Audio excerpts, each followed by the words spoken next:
Buenas tardes amigos, mi nombre es Juan Saavedra, bienvenidos a este espacio de podcast, hablamos y aprendemos.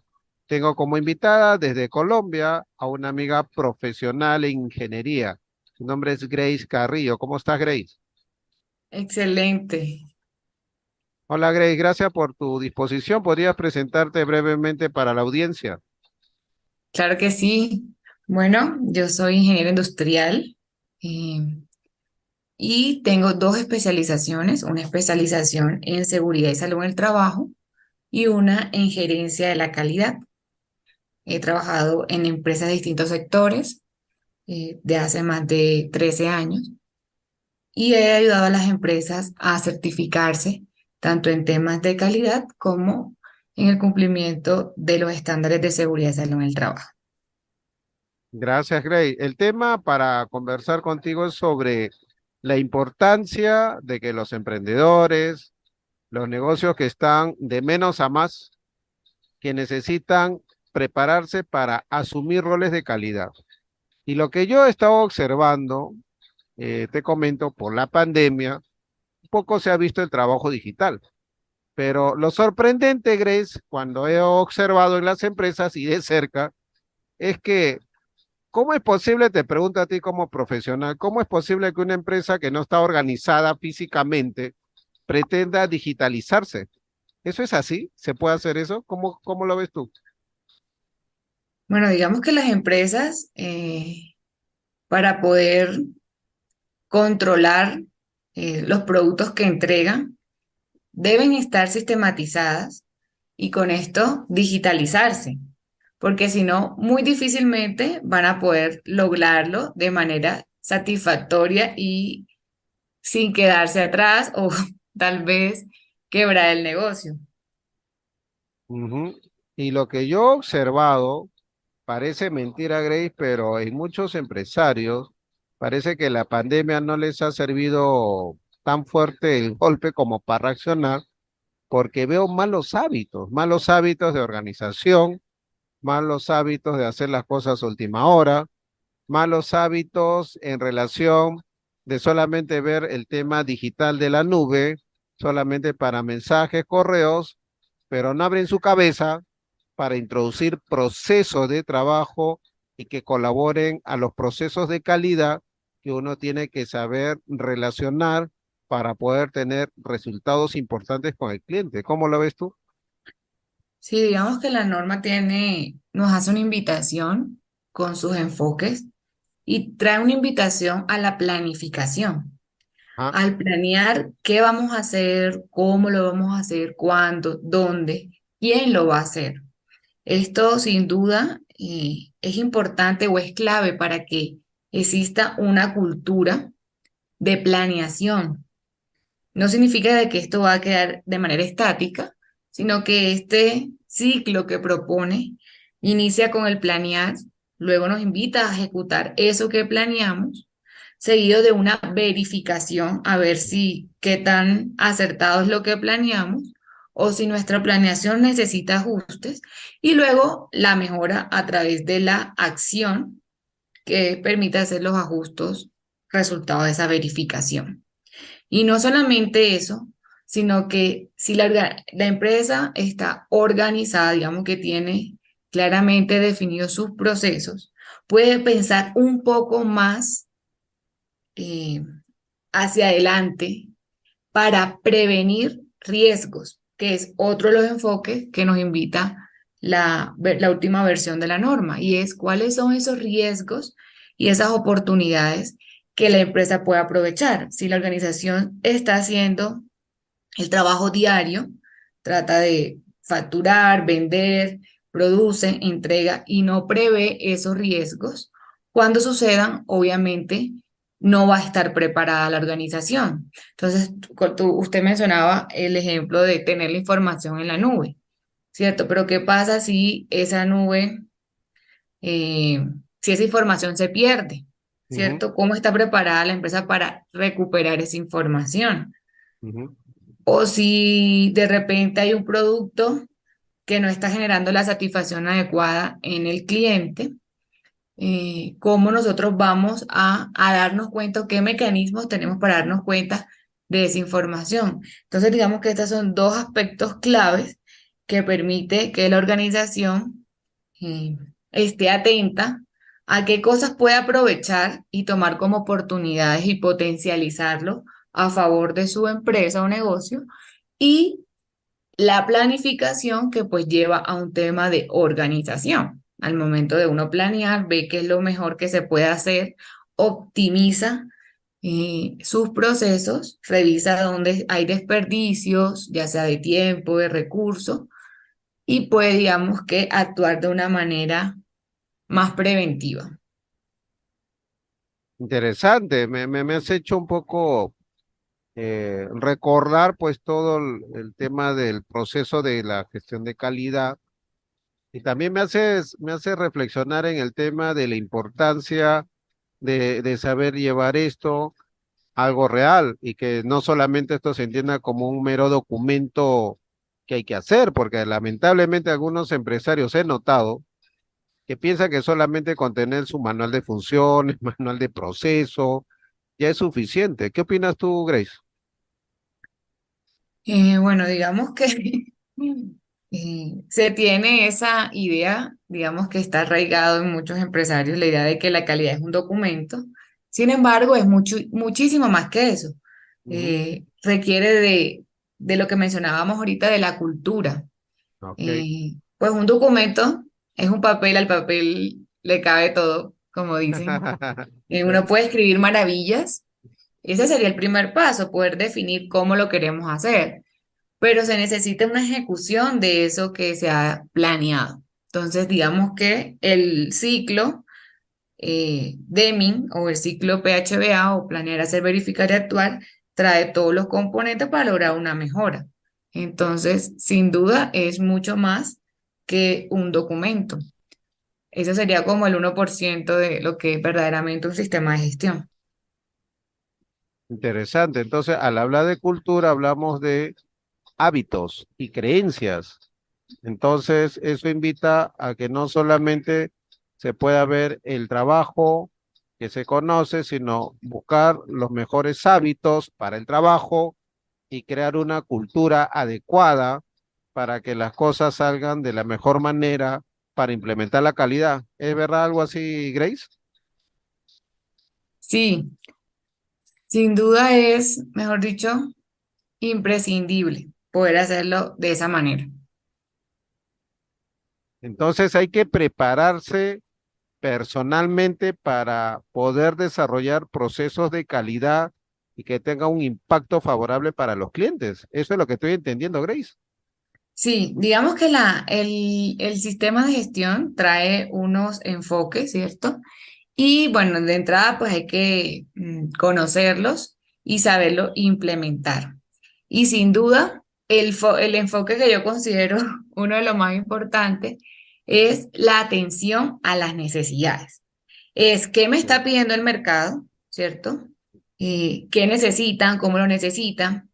Y con todo ese tema de la tecnología y los sistemas de información y las comunicaciones, es muy fácil darse cuenta de cómo va cambiando la tendencia en cuanto a las necesidades de estos clientes.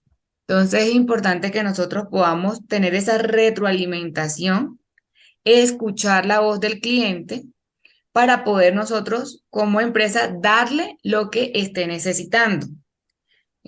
Muchas veces los empresarios se preocupan por lanzar productos sin escuchar qué es lo que realmente quiere. Y para eso se necesita que al momento de hacer la planificación, un insumo importante es determinar esas necesidades y esos requisitos, que en muchas ocasiones los requisitos son implícitos, digamos, de repente el cliente no te los dice, sino que están implícitos y hay que, mejor dicho, investigarlo por parte de la empresa para poder satisfacer.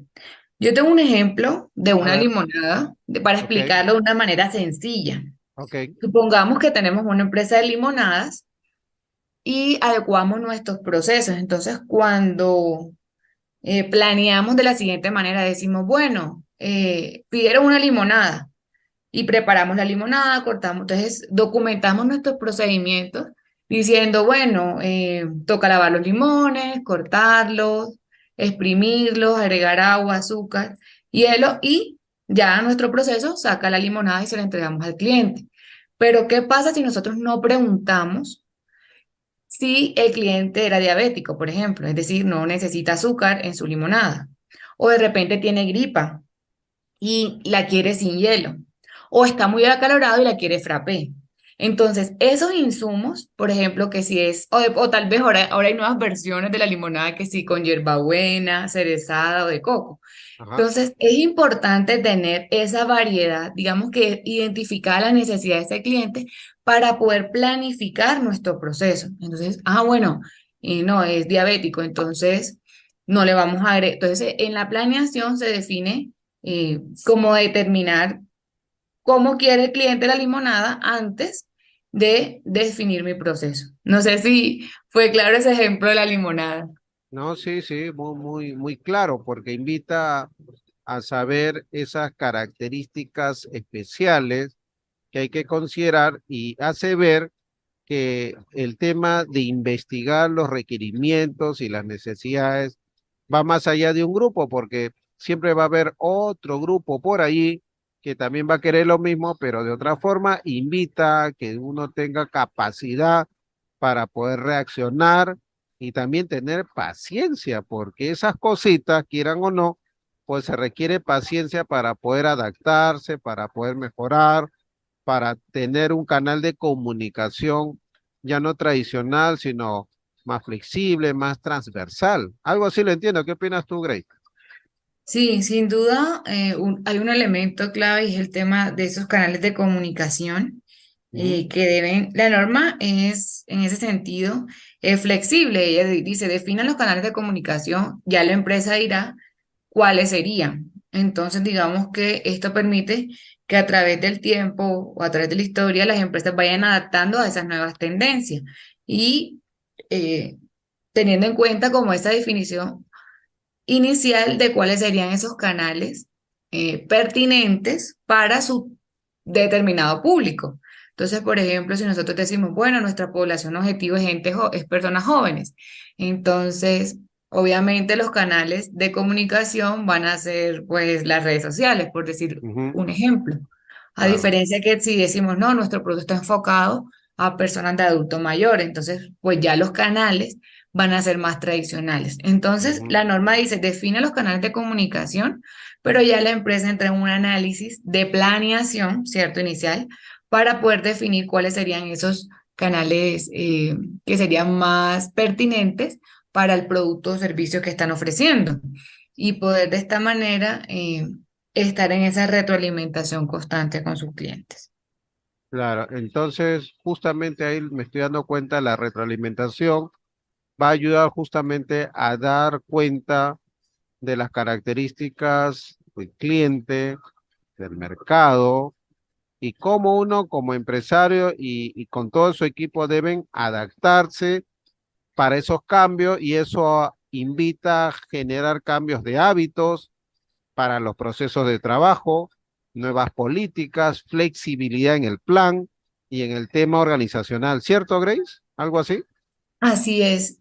De hecho, me gustaría resaltar dos puntos que mencionas. Uno, la norma contempla la gestión del cambio Ujú, y es cómo a través de ese proceso o esa relación con el cliente, nosotros estamos dejando trazabilidad de los cambios. ujú, Por ejemplo, si lo que se busca es mandar a hacer, no sé, algún prototipo o se va a mandar a hacer algo, en ese proceso van a haber distintos cambios frente al producto. Mandan unos diseños, lo aprueban, luego los vuelven a mandar, por ejemplo, y cómo comunicar todos esos cambios eh, que el cliente solicita. O de repente en un proceso, por ejemplo, de empresas de transporte, y que me manejo mucho en ese sector, se puede iniciar solicitando un servicio con un origen a un destino B, pero en el proceso se pueden dar cuenta de que a última hora no necesito el punto B, sino lo necesito en un punto C. Entonces, ¿cómo garantizamos de que nuestros procesos están adaptados a esos cambios que el cliente genera a lo largo de esa negociación y que finalmente nosotros podamos cumplir con ese punto C y no quedemos como atrás con una información que ha sido modificada. Entonces, establece unos mecanismos de planeación donde se define quién es la autoridad para realizar ese cambio, o sea, quién lo puede autorizar en la empresa, eh, el cliente en qué momento autoriza los cambios.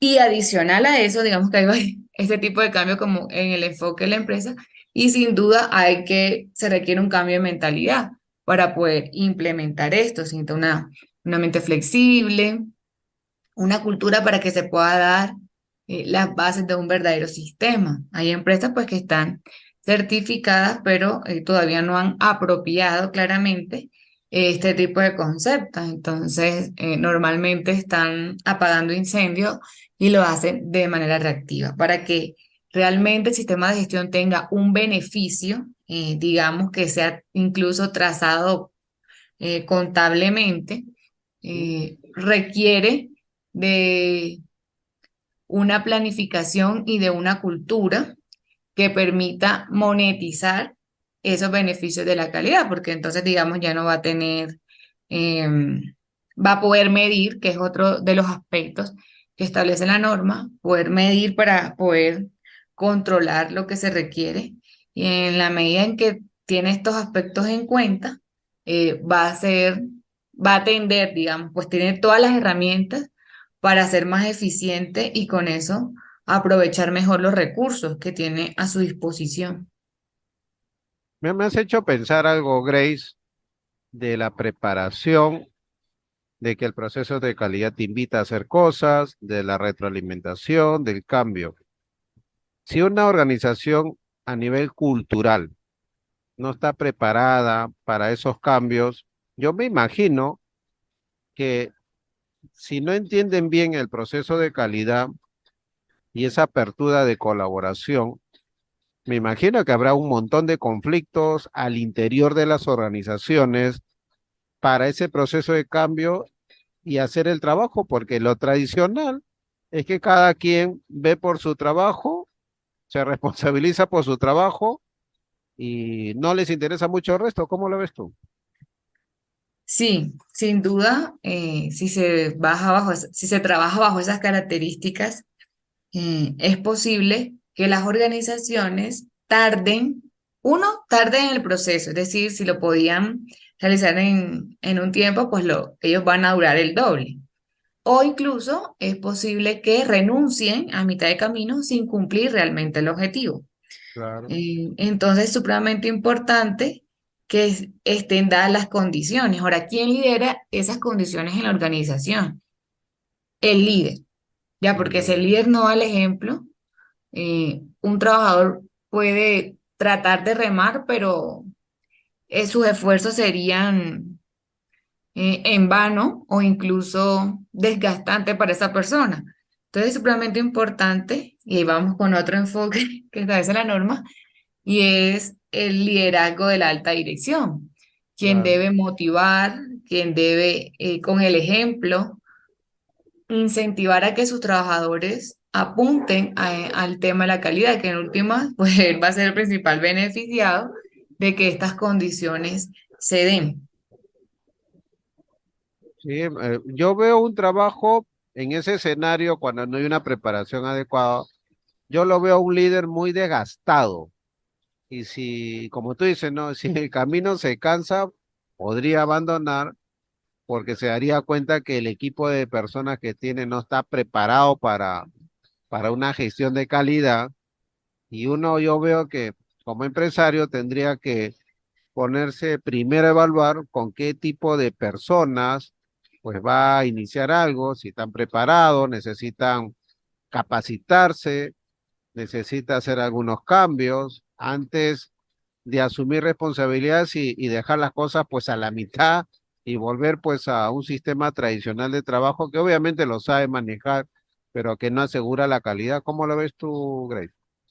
Sí, es clave después de tener el líder, contar con un equipo, ¿cierto? Y de hecho, cuando se inician estos procesos de implementación, se inicia con un diagnóstico Se aplica una lista de chequeo en donde se revisa si están las condiciones con cada uno de los requisitos de la norma, si están las condiciones por un lado y dos, qué tanto están cumpliendo hoy con relación a esas exigencias. Y digamos que el segundo punto, después de haber hecho esa valoración o de conocer las condiciones que está la empresa, con que cuenta, vendría el tema de formación. La formación y la capacitación de todo el personal, no solamente de caras a lo que me pide la norma, sino también de sensibilización frente a lo que va a suceder, a las exigencias del proceso y a lo que cada uno de sus integrantes debe aportar para el cumplimiento del objetivo. Hace un rato mencionaba que algunos empleados van y hacen su tarea, o sea, cumplen su parte sin tener en cuenta cómo eso impacta en el objetivo general y cómo si dejan o no de hacer eso, podrían estar siendo la piedra que obstaculice el alcanzar esos objetivos.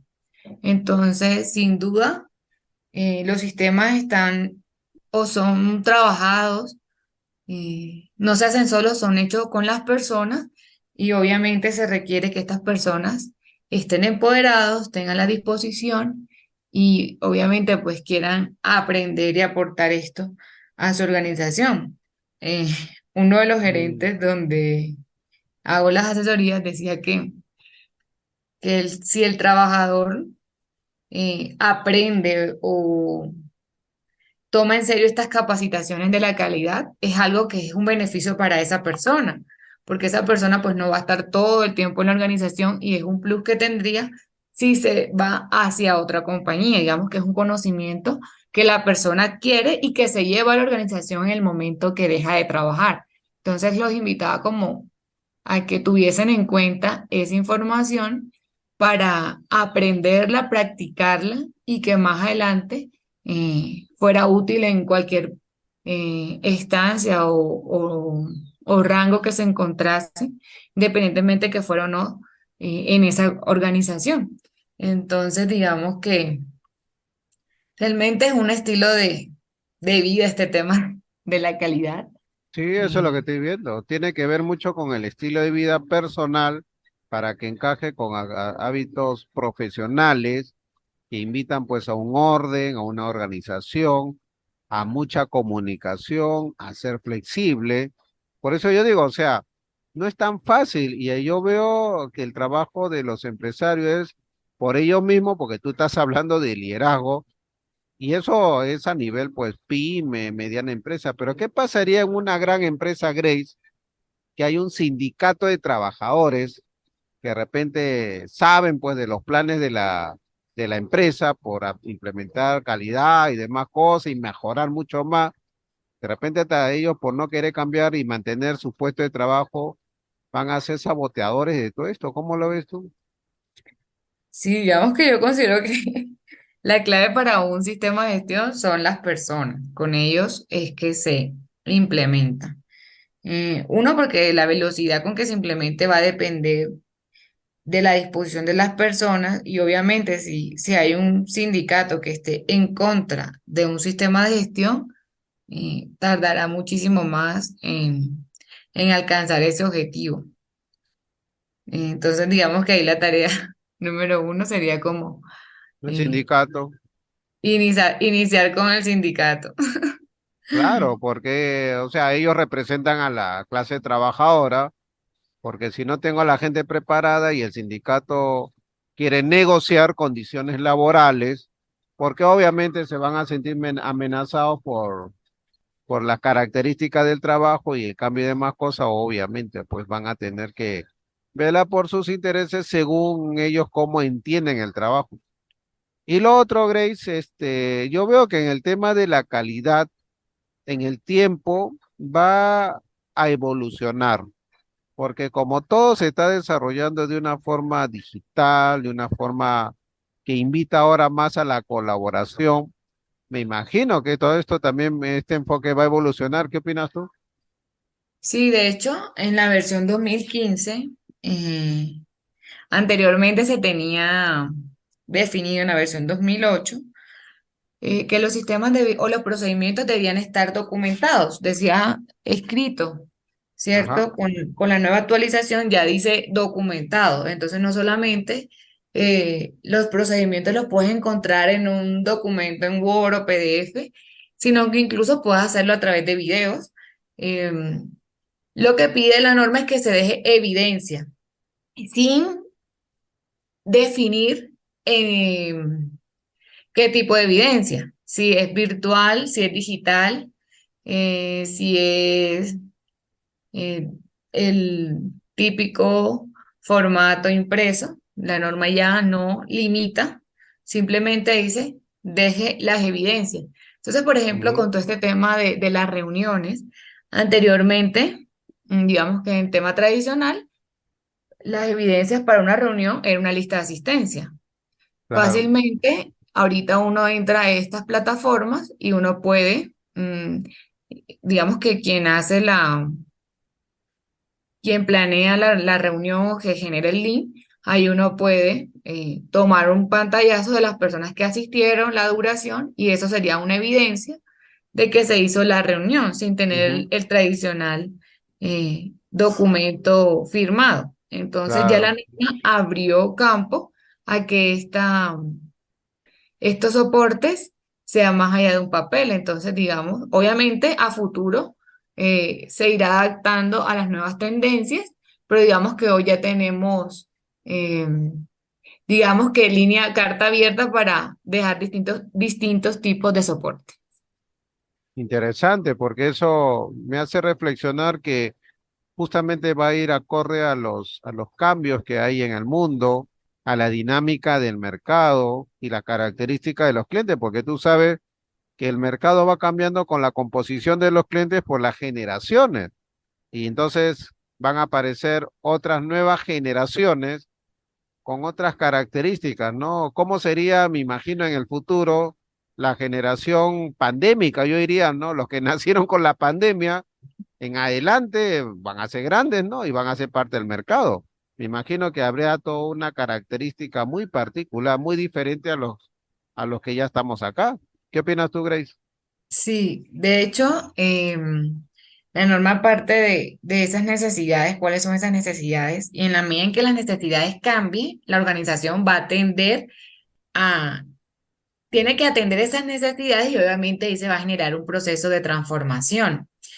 Y otra diferencia por relación a la 2008 versus la 2015 es que anteriormente la norma estaba definida o entre sus requisitos era todo interno, digamos, la planeación hacia adentro sin tener en cuenta las condiciones externas y se Mm, dieron cuenta quienes hacen estos estudios y definen esos requisitos, se dieron cuenta de que tú puedes tener una planeación excelente, una mejora continua, pero si hay algo externo, que suceda, que afecte, igual puede quebrar la empresa o claro, puede generar un incumplimiento de la satisfacción.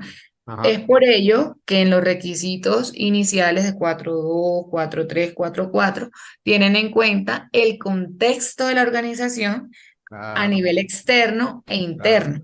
Partes Claro, interesadas, porque sí, hay que evaluar los riesgos, Grey, y la pandemia es un ejemplo de riesgos inesperados. ¿Cómo lo ves tú? sin duda. Digamos que muchos se reían porque nadie tenía contemplada la pandemia entre sus riesgos. Ajá. Sin embargo, las empresas que tenían pues sistemas de gestión muy seguramente pudieron actuar más fácilmente Mm, que las que no tenían organizado nada y les tocó de un día para otro como trasladar la virtualidad. sí, pues, Ya los que tenían sistemas de gestión fue muchísimo más fácil, por ejemplo, saber dónde tenían los documentos, quién hacía qué cosa, ujú, ¿cierto? Porque ya estaban claro, documentados esos procedimientos. sí, pues. Entonces, sí, ¿cómo? Entonces, sí, te digo que sí, continúa, por favor. Sí, entonces es eh, supremamente importante tener en cuenta los contextos en que se desarrolla, porque uno diría, bueno, el tema de la guerra en Ucrania, no me afecta, pero eso trae otras consecuencias en el sector económico, político, legal, que Mm, sin duda afecta a la organización. Entonces es importante tomar como insumos antes de la planificación no solamente los requisitos del cliente, sino en el contexto en que se va a desenvolver esta organización. Un claro. incremento del dólar o una bajada de dólar, dependiendo la actividad económica de la empresa, puede ponerla en riesgo o pudiese ser una oportunidad que debería Oportunidad. aprovechar. Entonces, es necesario tener en cuenta el contexto. Ajá. Interesante, Grace. Palabras finales para la audiencia. Bueno, la calidad es un estilo de vida y que se pone en práctica día a día y se mejora en ese mismo sentido. Entonces, las empresas que no han dado ese paso, no han tomado esa decisión, las invito a que lo proyecten, lo implementen para que puedan sacar el mayor provecho y poder tener las empresas y sus negocios para que se puedan mantener en el tiempo y puedan generar satisfacción a sus clientes. Gracias, Grace, por estar aquí y compartir tus conocimientos. Será hasta otra oportunidad. Ok, muchísimas gracias por el espacio y un saludo a todos nuestros oyentes.